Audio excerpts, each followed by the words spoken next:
Allergy کا کوا۔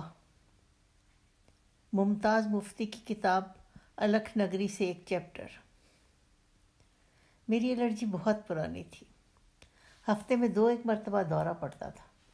جسم پر پھنسیاں نکل آتی، خارش ہوتی، آنکھ سی لگ جاتی تھی۔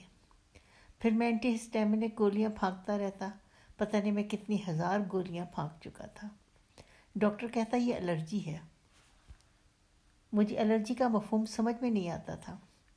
ان دنوں الرجی ایک نئی بیماری تھی جس کی کئی ایک شکلیں تھیں۔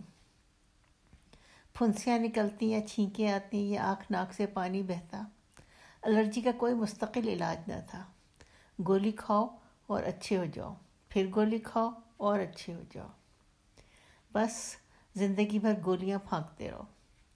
گولی کھانے سے پہلے پھنسیوں کی تلخی ہوتی، گولی کھانے کے بعد پھنسیاں تو دب جاتی، مگر گولی کی تلخی شروع ہو جاتی۔ یہ بھی نہیں پتہ چلتا تھا الرجی کس چیز سے ہے۔ صرف چیزوں سے ہی نہیں، کسی فرد سے بھی ہو سکتی تھی اور حالات سے بھی۔ ان دنوں لاہور میں ایک الرجی اسپیشلسٹ آیا ہوا تھا جو تجزیہ کر کے بتاتا تھا کہ الرجی کس چیز کی ہے۔ وہ مریض کے خون میں مختلف چیزیں ڈالتا تھا۔ جس چیز سے خون میں ابال آ جاتا اس چیز کا نام بتا دیتا تھا کہ آپ فلاں چیز سے الرجک ہیں، اس چیز سے پرہیز کریں۔ میں نے فیصلہ کر لیا لاہور جا کر الرجی اسپیشلسٹ کو دکھاؤں۔ لاہور جانے سے پہلے میں قدرت اللہ کے ہاں گیا۔ میں نے کہا میں الرجی اسپیشلسٹ کو دکھانے لاہور جا رہا ہوں۔ قدرت نے کہا فرض کیجئے اسپیشلسٹ کہتا ہے آپ کو گوشت سے الرجی ہے تو کیا؟ میں نے جواب دیا میں گوشت کھانا چھوڑ دوں گا۔ اچھا، بہت اچھا، وہ بولا، لیکن اگر اس نے کہا آپ کو پان سے الرجی ہے تو مشکل ہے، لیکن میں کوشش کروں گا کہ پان کھانا چھوڑ دوں۔ چلیے مان لیا کہ آپ پان کھانا چھوڑ دیں گے، لیکن اگر اسپیشلسٹ نے کہا آپ کو اپنی بیوی سے الرجی ہے تو آپ کیا کریں گے؟ اس پر عفت قہقہ مار کر ہنس پڑی، بولی آپ ان کی باتیں نہ سنیے، تو ایسے یہ ناپ شناپ بول رہے ہیں، آپ مجھ سے بات کیجئے، میں ڈاکٹر ہوں۔ ہاں جی، تو ڈاکٹر صاحب آپ بتائیے الرجی کیا ہوتی ہے؟ شہاب نے کہا۔ عفت بولی مفتی صاحب، الرجی کوے کی مانند درخت کی کسی ٹہنی پر بیٹھ جاتی ہے۔ آپ اسپیشلسٹ سے پوچھتے ہیں، وہ کہتا ہے کوا فلاں ٹہنی پر بیٹھا ہے، پھر آپ پتھر مار کر اسے اڑا دیتے ہیں، مگر وہ درخت کی دوسری ٹہنی پر جا بیٹھتا ہے۔ یوں الرجی گئی تو نہ، اس نے شکل بدل لی، اس سے کیا فرق پڑتا ہے؟ میں نے کہا آپ کا مطلب میرا لاہور جانا بیکار ہے؟ بالکل، وہ بولی۔ تو پھر میں کیا کروں؟ ساری عمر کھجاتا رہوں اور گولیاں پھانکتا رہوں؟ کسی بزرگ سے کہو دعا کرے، عفت نے کہا۔ بزرگ کہاں دعا کرتے ہیں؟ جو راضی برضا ہو کیوں دعا کریں گے؟ میں نے کہا۔ یوں میرا لاہور جانے کا پروگرام ختم ہو گیا۔ ان دنوں میں سیٹلائٹ ٹاؤن کے ڈی بلاک میں رہتا تھا۔ اگلے روز ہمارے گھر کی دہلیز پر ایک مست آ بیٹھا۔ اس کا چہرہ ڈراؤنا تھا، کپڑے میلے کچیلے، اسے دیکھ کر گھن آتی تھی۔ پتہ نہیں اسے کیا بیماری تھی، ہر 2 گھنٹے کے بعد وہ چلاتا روٹی روٹی، اسے جو بھی دیتے کھا لیتا، پھر 2 گھنٹے کے بعد چیخیں مارنے لگتا روٹی روٹی۔ میری بیوی کہنے لگی کیا مصیبت آ پڑی، اسے یہاں سے اٹھاؤ۔ میں نے 1-2 بار مست سے بات کرنے کی کوشش کی کہ بابا ادھر بیٹھ جا کر، تو نے ہمارا راستہ روک لیا۔ اس نے میری بات کی طرف توجہ نہ کی۔ چند ایک دن کے بعد مست نے کھجانا شروع کر دیا۔ اس کے جسم پر بڑے بڑے چھالے نکل آئے، کھجا کھجا کر چھالے زخم بن گئے۔ ہم سب خوفزدہ ہو گئے کہ مست کی کھجلی گھر کے اندر آ گئی تو سب گل جائیں گے۔ لیکن کوششوں کے باوجود ہم اسے اپنی دہلیز سے اٹھا نہ سکے۔ ایک دفعہ 2 محلے داروں نے اسے گھسیٹ کر سامنے بند دکان کے چھجے تلے لٹا دیا، لیکن اگلی صبح جب میں باہر نکلا تو دیکھا وہ پھر ہماری دہلیز پر آ بیٹھا ہے۔ یوں 10-15 دن گزر گئے۔ دفتر مجھے خیال آیا ان دنوں کے دوران مجھے الرجی کا دورہ نہیں پڑا۔ شہاب کی طرف گیا تو برسبیل تذکرہ مست کی بات کر دی۔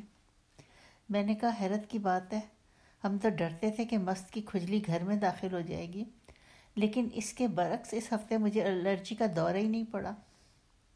قدرت نے مست کی بات سن کر اس میں دلچسپی لینا شروع کر دی۔ مست کے متعلق کئی ایک سوال پوچھے۔ میری الرجی کے متعلق وہ غیر معمولی دلچسپی لیتا رہا۔ میں نے کہا شہاب جی، مجھے شک پڑتا ہے۔ کیا شک پڑتا ہے؟ اس نے پوچھا۔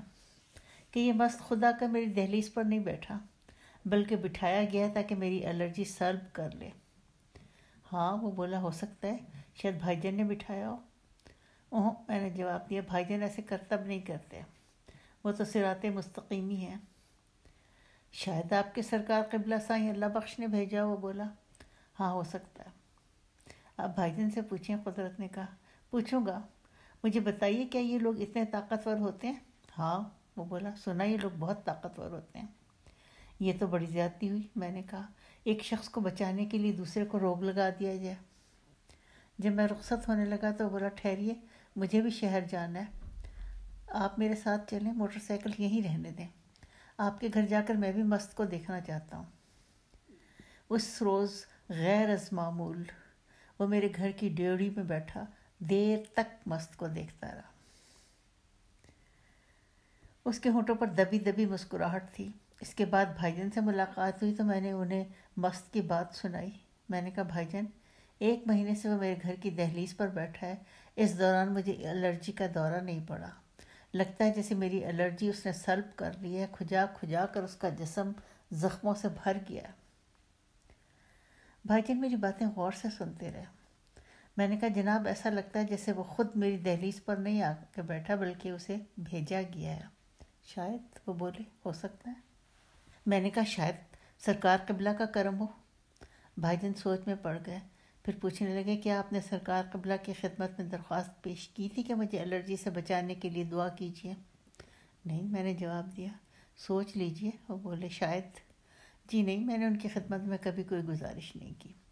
یہ سن کر وہ خاموش ہو گئے، دیر تک خاموش رہے، پھر سر اٹھایا اور مسکرانے لگے، بولے، مفتی جی آپ کیوں فکر کرتے ہیں، آپ آم کھائیے، پیڑ کیوں گنتے ہیں، اللہ کا شکر ادا کیجیے، آپ پر لوگ مہربان ہیں، کرم نوازیاں ہو رہی ہیں۔ اگلے روز راجہ شفیع آ گیا، اس نے مجھے ڈانٹنا شروع کر دیا، کہنے لگا مفتی یہ کیا بری عادت ہے تجھے، چھوڑ اسے، تو آم کھا، پیڑ کیوں گنتا ہے؟ یہ میری بس کی بات نہیں ہے راجہ، میں نے جواب دیا، بھائی جان تجھ سے ناراض ہیں، کہتے ہیں اسے سمجھا، ایک بال کی کھال اتارنے کی عادت چھوڑ دے۔ دراصل راجہ شفیع ایک سچا مرید تھا، وہ جانے بغیر ماننے کی صلاحیت رکھتا تھا، مجھے جاننے کا جنون تھا، ماننے کی توفیق نہ تھی۔ اس کے بعد جب بھی شہاب سے ملتا وہ پوچھتا مست کا کیا حال ہے، کیا ابھی بیٹھا ہے، کیا آپ کو الرجی کی شکایت ہوئی؟ ایک بار مجھے شک پڑا کہ شاید یہ شہاب کی شرارت ہو، لیکن دل نے کہا نہیں، شہاب اس قسم کی شعبدہ بازی کو پسند نہیں کرتا۔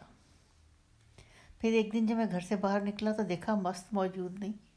میں نے لڑکوں سے پوچھا جو گلی میں کھیل رہے تھے۔ ایک لڑکا بولا وہ سامنے کی بند دکان کے تھڑے پر چادر لپیٹے پڑا ہے۔ واقعی وہ دکان کے تھڑے پر چادر لپیٹے پڑا تھا۔ اگلے روز علاقے کی پولیس نے دروازہ کھٹکھٹایا، کہنے لگے آپ کے بیانات لینے ہیں۔ میں نے پوچھا کس سلسلے میں؟ بولے اس مست کے بارے میں جو آپ کی دہلیز پر بیٹھا رہتا تھا۔ اسے کیا ہوا؟ میں نے پوچھا۔ وہ فوت ہو گیا۔ اگلے دن شہاب سے ملا تو میں نے کہا بڑا ظلم ہوا۔ کیا ہوا؟ اس نے پوچھا۔ میں نے کہا مست فوت ہو گیا۔ یہ تو قسمت کی بات ہے، وہ بولا اس کا وقت آ گیا ہوگا۔ میں نے کہا پتہ نہیں کیوں، لیکن میں گلٹی محسوس کر رہا ہوں۔ وہ کیوں؟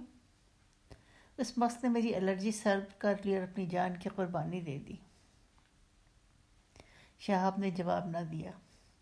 8-10 ماہ کے بعد مجھے پھر سے الرجی کی پھنسیاں نکل آئیں۔